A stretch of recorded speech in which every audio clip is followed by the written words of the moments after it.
من هو الآية الكبرى لمعتبر ومن هو النعمة العظمى لمغتنم مولاي صل وسلم دائما أبدا على حبيبك خير الخلق كلهم سريت من حرم ليلا إلى حرمي كما سرى البدر في داج من الظلم مولاي صل وسلم على حبيبك خير الخلق كلهم. ഉറക്കെ ചെല്ലണം. എനിക്ക് ചെവി എന്താ അടഞ്ഞേക്കണേ ജലദോഷം പിടിച്ചിട്ടേ, അതുകൊണ്ട് ഞങ്ങൾ ഉറക്കെ ചെല്ലുണ്ടല്ലേ. അൽഹംദുലില്ലാഹ് മതി, ഞാൻ ചൊല്ലിക്കൊള്ളിട്ടോ. وبت ترقى إلى أن نلت منزلة وبت ترقى إلى أن نلت منزلة من قاب قوسين لم تدرك ولم ترمي مولاي صل وسلم دائما أبدا حبيبك خير الخلق كلهم وقدمتك جميع الأنبياء بها والرسل تقديم مخدوم على خدمي مولاي صل وسلم دائما أبدا على حبيبك خير الخلق كلهم وأنت تخترق سبع طباق بهم في موكب كنت فيه صاحب العلم مولاي صل وسلم دائما أبدا على حبيبك خير الخلق كلهم. അബ്ദ് യാലീൽ ഇബ്നു അബ്ദ് കുലാലിനോട് കേണപേക്ഷിച്ചിട്ട് പോലും പുണ്യ നബിയോട് ഒരു സഹകരണം കൊടുത്തില്ലെന്ന് മാത്രമല്ല, ഹബീബായ നബി തങ്ങൾക്കെതിരെ ഭ്രാന്തന്മാരെയും ബുദ്ധിയില്ലാത്ത ചെറുക്കന്മാരെയും ഇളക്കിവിട്ട് അവരെ കൊണ്ട് കല്ലെറിയിച്ചുകൊണ്ട് മക്കയിലേക്ക് ഓടിച്ചു കളഞ്ഞു ഹബീബിനെ സ്വല്ലല്ലാഹു അലൈഹി വസല്ലം. അസ്ബാബുകൾ മുഴുവനും മുമ്പിൽ നഷ്ടപ്പെടുകയാണ്. സംരക്ഷണം കിട്ടുന്ന ഖദീജയും അബൂ താലിബ് എന്നവരും രണ്ടുപേരും കഴിഞ്ഞു. പുണ്യനബിയുടെ ഉമ്മയുടെ കുടുംബക്കാരാണ് തഖീഫുകാർ, ത്വായിഫുകാർ. അവരും ഹബീബിനെ കൈയൊഴിഞ്ഞു. ഇനി ആരാണ് സംരക്ഷണം? അമ്മൻ യുജീബുൽ മുൾതറ ഇദാ ദആഹു വയക്ഷിഫുസ്സൂ. ഒരു മനുഷ്യൻ അങ്ങ് കുടുങ്ങിക്കഴിഞ്ഞാൽ തൊട്ടു മുമ്പിൽ പരീക്ഷണങ്ങളുടെ സാഗരത്തിനടുവിൽ പെട്ട് കഴിഞ്ഞാൽ ഒരു നിലക്കും രക്ഷപ്പെടാൻ വഴിയില്ലാതെ വരുമ്പോൾ, രോഗം കൊണ്ട് കുടുങ്ങുമ്പോൾ, ഡോക്ടർമാര് പോലും കൈയൊഴിയുമ്പോൾ ഇത് മരണത്തിൽ അവസാനിക്കുന്ന രോഗമാണ് എന്ന് അവനവന്റെ വേണ്ടപ്പെട്ടവരോട് ഡോക്ടർമാർ ചെവിയിൽ പറയുമ്പോൾ,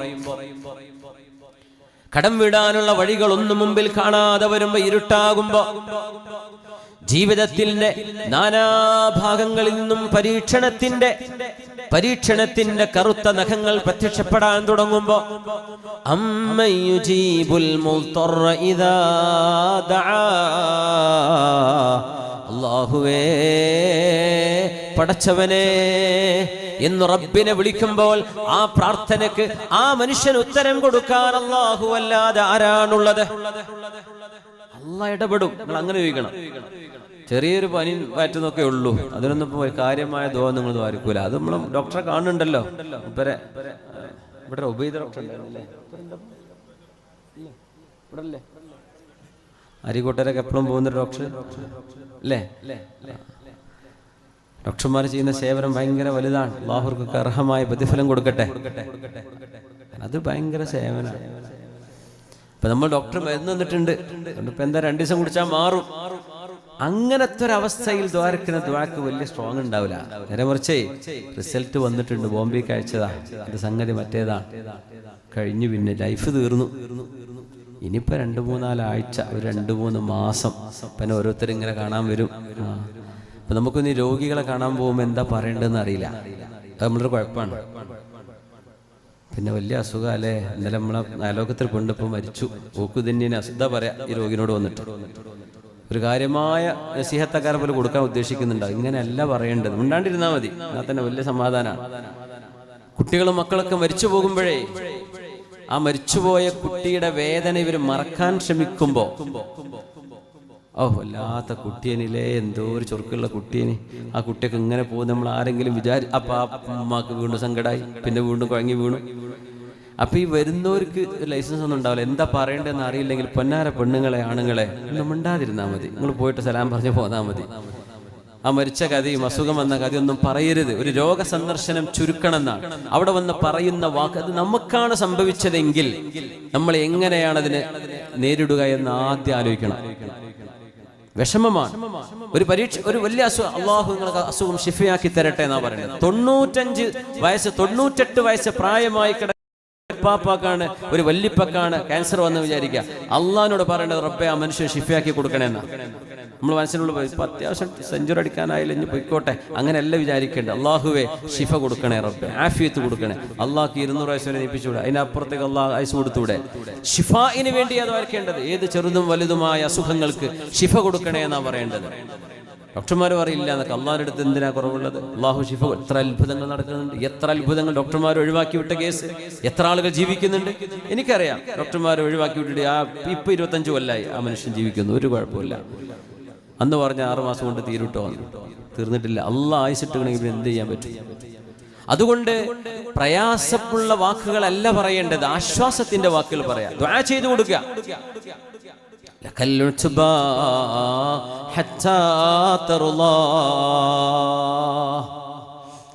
എല്ലാ വഴികളും അടയുമ്പോൾ അള്ളാഹുവിന്റെ മുമ്പിലേക്ക് കൈയുയർത്തുന്ന മനുഷ്യന്റെ കൈകൾക്ക് ഉത്തരം കൊടുക്കാൻ അള്ളാഹു അല്ലാതെ ആരാണുള്ളത്? നമുക്ക് അങ്ങനെ ചോദിക്കാൻ അറിയണം, പടച്ചവനോട് അങ്ങനെ ദുആ ചെയ്യാൻ അറിയണം. അതൊരു അറിവാണ്. നമുക്ക് പലപ്പോഴും ദ്വാരക്കാൻ അറിയില്ല. നമ്മൾ എന്തെങ്കിലുമൊക്കെ കാട്ടിക്കൂട്ടാണ് അള്ളാഹുവിനോട്. പടച്ചതമ്പുരാന്റെ മഹത്വം മനസ്സിലാക്കാതെ അള്ളാഹുവെ എന്നെ റോട്ട് കടന്ന് മരിപ്പിക്കല്ലേ, എനിക്ക് എന്താ പറയാ കീറി മുറിക്കണ അസുഖം തരല്ലേ, എനിക്ക് ജലദോഷം തരല്ലേ, എന്നെ എന്താ തരേണ്ടത്? മരിക്കാൻ എന്തെങ്കിലും ഒരു കാരണം വേണ്ടേ? അള്ളാഹു റബ്ബുൽ ഇസ്സത്തിനോട് ഐബ് വരുന്ന,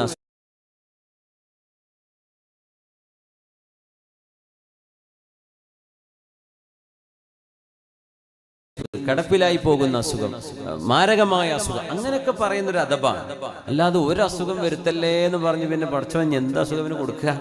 ദുനിയാവ് പരീക്ഷണത്തിന്റെ ലോകമല്ലേ, എന്തെങ്കിലും പരീക്ഷണം ഇല്ലാണ്ടിരിക്കോ?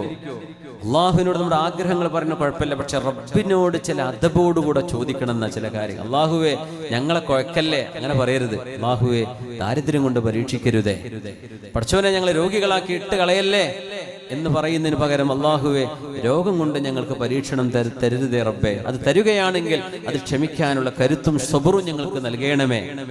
അള്ളാഹിനെ കുറ്റപ്പെടുത്തിയിട്ട് പറയരുത്. അതുകൊണ്ട് ഇബ്രാഹിം നബി അലൈഹി സ്വലാം വഇദാ മരിൽതു ഫഹുവ യശ്ഫീൻ, എന്റെ റബ്ബാണ് യുത്ഇമുനി വയസ്ഖീൻ, എനിക്ക് ഭക്ഷണം തരുന്നത് കുടിക്കാൻ തരുന്നത് എന്റെ റബ്ബാണ് എന്ന് പറഞ്ഞിട്ട് ഇബ്രാഹിം നബി എന്താ പറഞ്ഞത്?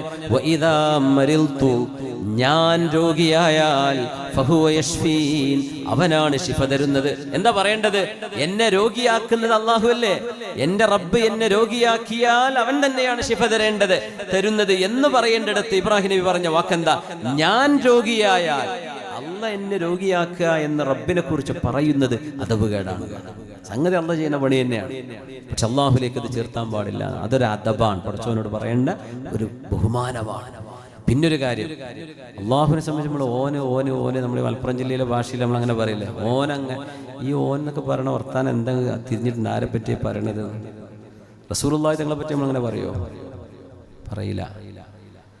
അള്ളാഹുവിനെ പറ്റി അവൻ എന്ന് പറയുന്നത് അവർ എന്ന് പറയുമ്പോൾ അള്ളാഹു ഒന്നിലേറെയുണ്ടോ എന്ന് തോന്നിപ്പോകും. അള്ളാഹു ഏകനാണ്, ഒരുവനാണ് എന്ന് പറയാൻ മലയാളത്തിൽ പിന്നെ വേറെ വാക്കില്ല.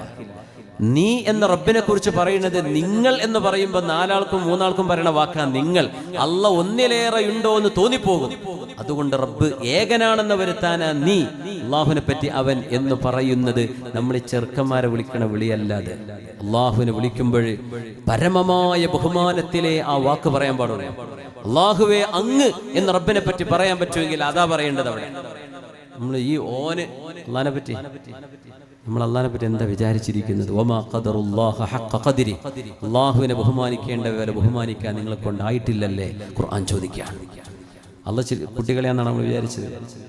ഭാഷയിൽ വേറെ വാക്കില്ലാത്തതുകൊണ്ട് നമ്മളത് പറയുന്നത്. അള്ളാഹു ആണായത് കൊണ്ടുമല്ല. അവൾ എന്ന് പറഞ്ഞ പെണ്ണായി. അള്ളാഹുവിനെ പറ്റി ഇംഗ്ലീഷ് പറയുമ്പോൾ ഹി എന്ന് പറയും, അവൻ. എന്തേ ഷീ എന്ന് പറഞ്ഞ പെണ്ണാണ്. പിന്നെ ഏകത്വം പറയും ഇറ്റ്സ്, അത് ജീവനില്ലാത്ത സാധനങ്ങൾക്കും പറയുന്ന പേരാ. അത് അള്ളാഹു ഹയ്യാൻ, അള്ളാഹു ജീവിച്ചിരിപ്പുള്ളവനാണ്. പിന്നെന്താ പറയേണ്ടത്? ഹി. അത്രേ ഉള്ളൂ. അള്ളാഹ് ആണായത് കൊണ്ട്. വേറെ ഭാഷയിൽ വേറെ വാക്കില്ല. അതുകൊണ്ടാണ് ഉറുദുവിൽ മാത്രമാണ് ഖുദ. അത് സ്ത്രീലിംഗമല്ല പുല്ലിംഗമല്ല എന്ന ഖുദ ആ വാക്ക്. അങ്ങനെ ഒരു വാക്ക് ഉറുദു ഭാഷയിലേ ഉള്ളൂ. പക്ഷെ എന്നാലും ഖുദ, തു, ആപ് എന്നൊക്കെ അള്ളാഹിനെ പറ്റി പറയും. ശരിയാണ്. അങ്ങ് എന്നാണ് വാക്കിന്റെ അർത്ഥം. അള്ളാഹുവേ, അങ്ങയുടെ കാരുണ്യം ഞങ്ങൾക്ക് നൽകണമേ. പിന്നെ നമ്മൾ പറഞ്ഞും കേട്ടും ശീലല്ല. പക്ഷേ എൻ്റെ കാരുണ്യം തരണേ. ആരുടെ അയലോകത്തെ ചെക്കനോട് പറഞ്ഞ പോലെ പറയാ. നമ്മൾ അങ്ങനെയല്ല അള്ളാഹുവിനെ പറ്റി മനസ്സിലാക്കേണ്ടത്. ഏറ്റവും കൂടുതൽ ബഹുമാനിക്കപ്പെടേണ്ടത് നമുക്ക് ജീവൻ തന്ന അള്ളാഹു അല്ലാതെ ആരാ? അത് കഴിഞ്ഞാൽ പുണ്യ റസൂലുള്ളാഹി സ്വല്ലല്ലാഹു, പിന്നെ നമ്മുടെ മാതാപിതാക്കള്, പിന്നെ നമ്മുടെ ഉസ്താദുമാര്, ഗുരുനാഥന്മാർ, അങ്ങനെ പോകും താഴേക്ക്. ഏറ്റവും വലിയ ബഹുമാനം കൊടുക്കേണ്ടതാണ്. അല്ലാമ ഇഖ്ബാൽ പറയും, സ്നേഹം അതിരുകവിഞ്ഞ് സ്നേഹവും അനുരാഗവും അതിന്റെ മൂർധന്യ ദശയിലെത്തിയാൽ തൂ, നീ എന്ന് പറയും. അത് സ്നേഹത്തിന്റെ പരമമാണ്. അതിന്റെ പാരമ്യത്തിലെത്തുമ്പോൾ പറയുന്ന വാക്കാണ് നീ എന്ന് പറയുന്നത്. അത്രയും അടുപ്പം അല്ലാഹുവിനോട് തോന്നുമ്പോൾ പറയുന്ന വാക്കാണ് അത്രേ. അതുകൊണ്ട് പറയുമ്പോൾ ശ്രദ്ധിക്കണേ. അല്ലാഹുവേ നീ എന്ന് പറയുമ്പോഴേ ആരെയാണ് നമ്മൾ ഉദ്ദേശിക്കുന്നത് എന്ന് ആ ബഹുമാനത്തിലേ പറയാവൂ. അള്ളാഹു റബ്ബിനെ ബഹുമാനിക്കുന്ന മുത്തഖീങ്ങൾ അള്ളാഹു ഉൾപ്പെടുത്തി തരട്ടെ. അള്ളാഹിനെ ബഹുമാനിച്ചില്ലെങ്കിൽ ആരെയാ പിന്നെ ബഹുമാനിക്കാൻ? അതുകൊണ്ട് റബ്ബേ, അവിടുത്തെ കാരുണ്യം ഞങ്ങൾക്ക് ലഭിക്കില്ലായിരുന്നുവെങ്കിൽ ആര് നമുക്ക് കരുണ തരാനാണ്? അമ്മൻ യുജീബുൽ മുദ്ദറ ഇദാ ദആ. ഇസ്രാ മിഅ്റാജ് യാത്രയിൽ ഹബീബിനെ അല്ലാഹു ആനയിക്കുന്നത് നാനാ വഴികളും കൺമുമ്പിൽ അടഞ്ഞുപോയി. ഖദീജ ബീവി റളിയല്ലാഹു അൻഹയുടെ മരണവും അബൂ ത്വാലിബിന്റെ വിയോഗവും ത്വായിഫുകാരുടെ വളരെ മോശമായ പെരുമാറ്റവും കൊണ്ട് സഹികെട്ട് സംരക്ഷണത്തിന്റെ എല്ലാ പ്രതീക്ഷകളും ഹബീബിന്റെ മുമ്പിൽ അടയുമ്പോൾ, അസ്ബാബുകൾ ഇല്ലാതെയാകുമ്പോൾ മുസബ്ബിബായ റബ്ബിലേക്ക് നേരിട്ടാണ് പിന്നെ ചോദ്യം. നമ്മൾ അസ്ബാബുകൾ നേടേണ്ടവരാണ്. ഭക്ഷണം അള്ളാഹുവിനോട് ചോദിക്കണ റിസ്ക്. ചങ്ങാടി പോയി സാധനം വാങ്ങിക്കണ്ടേ? അത് അതിന്റെ സബബാണ്. പെരീക്ക് അള്ളാഹു തആല കൊണ്ടുവന്നോ? ഇല്ല. ഉമർ റളിയല്ലാഹു അൻഹു പറഞ്ഞു, നിങ്ങൾ ആകാശ ലോകത്തിന് സ്വർണം വെള്ളി ഇറങ്ങുന്നു വിചാരിക്കുന്നുണ്ടോ? ജോലി ചെയ്യണം, അധ്വാനിക്കണം. ഒരു കൂട്ടം ചെറുപ്പക്കാർ മദീന പള്ളിയിൽ കുറെ ദിക്റും കൂടിയിരുന്നു. അവർ ഒരു പണിക്കും പോകുന്നില്ല. ഉമർ തങ്ങൾ ചോദിച്ചു, അല്ല കൂട്ടരെ, നിങ്ങൾക്ക് എവിടുന്ന തിന്നാനും കുടിക്കാനൊക്കെ? അത് പിന്നെ ആരെങ്കിലുമൊക്കെ തരുമല്ലോ, അവിടെ നിന്ന് കിപ്പ വരാന്ന് പറഞ്ഞു ഉമർ തങ്ങൾ വടിയേറ്റു വന്ന് ഓടിച്ചു. എന്നിട്ട് പറഞ്ഞു, നിങ്ങൾ എന്താ വിചാരിച്ചത്? നിങ്ങൾ വിചാരിച്ചോ ആകാശ ലോകത്ത് ദീനാറും ദിർഹമും മുമ്പ് ഇറങ്ങുന്നു വിചാരിച്ചിട്ടുണ്ടോ? പോയി പണിയെടുക്കിൻ, എന്നിട്ട് മതി നിങ്ങളുടെ ഈ ജോലി എന്ന് ഉമർ റളിയല്ലാഹു അൻഹു ആട്ടിയോടിച്ചിട്ടുണ്ട്. എന്തേ? അസ്ബാബുകൾ സ്വീകരിക്കണം.